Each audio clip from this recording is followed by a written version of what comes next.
Hi, y'all. Kurt Typley here for ChurchSoundBootCamp.com. Would you like to dramatically clean up your audio mix the next time you're at the console? A great place to start is to engage the high pass filter on every applicable channel. Let me share my screen. So here we're looking at a EQ section, just a channel EQ on a console. And you'll notice that I have the high pass filter engaged here. Here's the low cut, another term for it here, low cut.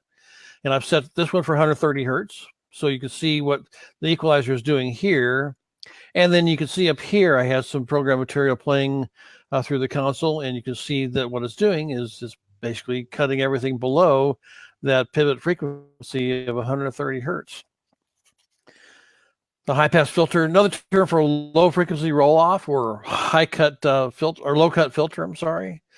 Consider that your mics are perfectly capable of picking up low frequency sounds from like the bass guitar, organ pedals, the rumble of a noisy HVAC system, anything like that that's going on, truck traffic outside. Your console is going to pass those low frequency sounds. Your loudspeakers will project it into the room, especially if you have subs. But you don't need that low end on most channels. So take a look at this chart here. Here's a illustration of the relationships and musical instruments against the piano keyboard and the frequencies involved. For example, the lowest written note for a tenor or an alto voice is about 130 hertz, or right about here. So you can safely dial up a high-pass filter to 130 hertz on most vocal channels, including your pastor's mic, choir mics, backing vocals, anything like that, and not be concerned about degrading the sound pickup. Here's that, again, the 130 hertz for most vocals, pastor's mic, those kind of things. For soprano, it's even higher, up almost 250 hertz for soprano. Again, dialing up that high-pass filter, and so it doesn't affect the sound character, but you're getting rid of all the low-end rumble and noise that the mics are going to pick up anyway. Or how about a flute up here at 260 hertz? Does it do me any good to boost the channel EQ on a flute down here at 80 hertz, down in this range down here? No, there's nothing the flute's doing down in that range. And in fact, we can get rid of all the low frequencies below about 260 hertz, and it'll just clean up the sound of that instrument. Now, low frequency instruments, like here's a trombone, now it's going to go down to 82 hertz. So in this case, that high pass filter, we either want to not use it, or we take that high pass filter if it's variable and bring it down to a lower frequency. Doing this selectively on each channel will get rid of the muddy sounds and dramatically clean up your mix. Now, on an analog console, you probably just have a switch labeled HPF for high pass filter. It's a preset at some frequency, like 120 hertz or maybe 80 hertz, and that's fine. It works great. You just don't have control over what that's set at. Some higher grade consoles, more expensive consoles, you may have a variable high pass filter on the analog console. In digital consoles, you most likely have a high pass filter, and it's a variable one, meaning you can adjust what frequency you're going to cut it out at.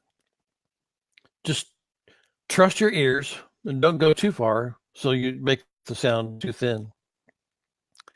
I'd encourage you to make a copy of this chart here, or there's actually lots of these you can find on the internet. I can post this file to the comment section for those who are interested in looking again. I just think it's helpful to have, for especially folks that are new in mixing and new at working with EQ, to have a chart like this to refer to as just your reference. Say, these instruments, they're not going down below a certain frequency, so let's just get rid of all that stuff down there and clean up the mix in general. I'm going back to my camera here. So I hope and trust it's been a useful reminder. Please feel free to share this with anyone you know that you think would benefit from it. There's lots more to learn, and a great place to start is to get your entire team on the same page and send them to one of our sound boot camps. We'll be in Indianapolis on May 3rd and 4th, in Richmond, Virginia on June 7th and 8th. We'll be in Roselle, New Jersey, August 9th and 10th. And there's a rumor we're also going to be in Central Kansas maybe sometime this summer. We're also looking at classes in Atlanta and Grand Rapids.